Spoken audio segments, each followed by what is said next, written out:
Hello, everybody out in wonderful internet land. It's Cole Finley here, and I am here with John Hanson for today's episode of Compliance Corner with John Hanson. Today is Friday, October 9th.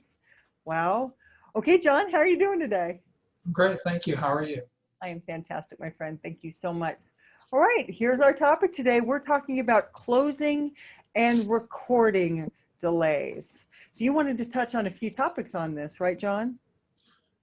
Yeah, this has become a big issue these days in a lot of transactions. Is getting down to the closing, everybody signs, but then the recording is delayed, and so I wanted to go over some issues with that. Okay, sounds good. So the first one we have here is going to be the 22 FM will not work. That's the force majeure and closing addendum.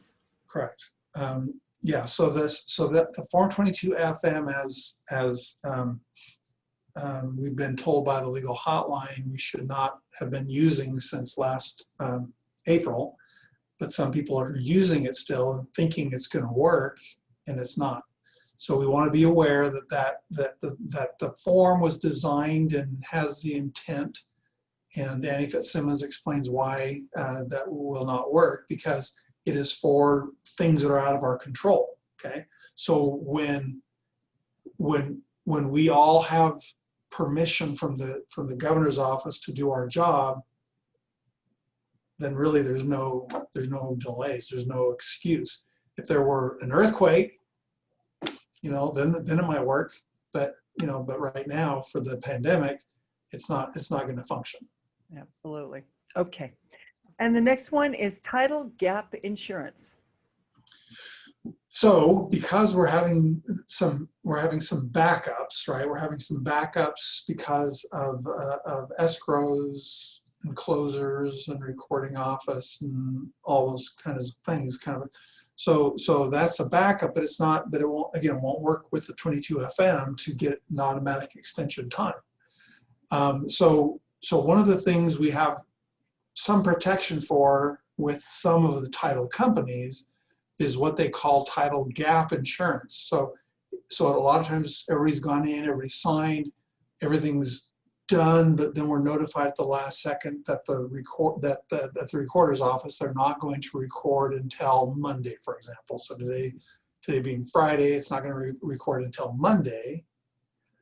So there needs to be title insurance issued, and so they have the title companies. Some of them have what's called gap insurance to cover a delay of a couple of days, like this. Okay, got it. All right. And homeowner insurance must remain intact on each home through recording.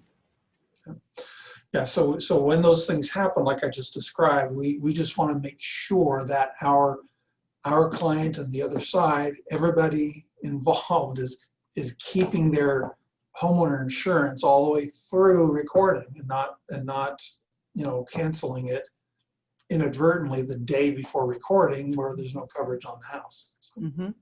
Okay, great. And this next one is we must plan better with the expectation of delays for a couple of days. And there's some language here. It says, so this would be language in the contract, I believe you said, in the event this transaction fails to close by the date specified in the agreement through no fault of either the buyer or seller, then the closing date shall automatically be extended until it is able to close, provided that said extension shall not exceed 3 business days. Yeah, so this wording, thank you, Bill Cox, was borrowed from Bill Cox, and he has been using it for a couple of years now, I guess. And so he is able to get those little delays and quirks done with automatic extensions, because it can cause a real problem if the recording doesn't happen or the closing doesn't happen and one of the parties tries to walk away, right? Mm-hmm. So this just, it is good wording to be in preparation for any of the delays, which are more of a slingshot delay right now. Mm-hmm. So it's not anything that's happening right now. It's just from a lineup of delays from back in April, May, June, and that kind of thing. So we want to just probably have this wording in all of our contracts, would be good to have. I just see, and I see very, very similar wording used um, by other agents throughout our real estate community. And as long as one of you takes the lead to make sure this wording is in the contract, then I think it's what the buyer and seller really intend, is that there is a little quirk like this that comes up with a day or two delay, then this gives us that 3-day automatic extension. Okay, fantastic. And then finally, we must be careful about giving up keys. Right. So that issue is that you know, at the signing table, we don't want to be giving up the keys if we're the listing office, and as a buyer's office, we don't want to be, you know, necessarily collecting the keys, because there's going to be responsibility for that either way. That should not take place until we have recording numbers. Okay, makes total sense. Well, John, thank you so much once again for this wonderful episode of Compliance Corner with John Hanson. I hope you have a fantastic weekend, and everybody else out there, you have a fantastic weekend as well. We'll see everybody later. Bye-bye.